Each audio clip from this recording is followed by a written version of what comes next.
भंडाराकडून गोंदियाकडे जाणाऱ्या शिवशाही बस दिनांक 29/11/2024 रोज शुक्रवारला सडक अर्जुनी तालुक्यातील खजरी गावाजवळ भंडारा ते गोंदियाकडे जाणाऱ्या शिवशाही बसचा पलटून 11 निष्पाप प्रवाशांचा मृत्यू झाला, तर काही प्रवासी गंभीररीत्या जखमी आहेत.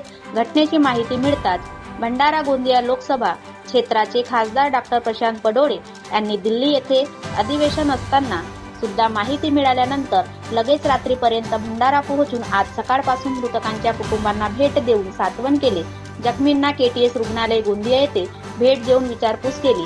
तसेच गोरेगाव तालुक्यातील घोटी येथील सय्यद कुटुंबाचे सांत्वन भेट, अर्जुनी मोरगाव येथे सूर्यवंशी कुटुंबाचे सांत्वन भेट, कुंबली येथील हेमने कुटुंबाचे सांत्वन भेट, चांदोरी येथील कनोजे कुटुंबाचे सांत्वन भेट, साकोली तालुक्यातील मोरगाव येथील खेळकर कुटुंबाचे सांत्वन, भंडारा येथील लांजेवार कुटुंबाचे सांत्वन भेटी घेतल्या. शासनाकडून मदत मिळेल तशी मागणी सुद्धा केल्या गेली आहे.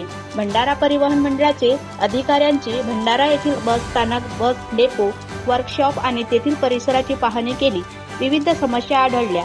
तेथील कर्मचारी यांच्या समस्या ऐकून घेतल्या.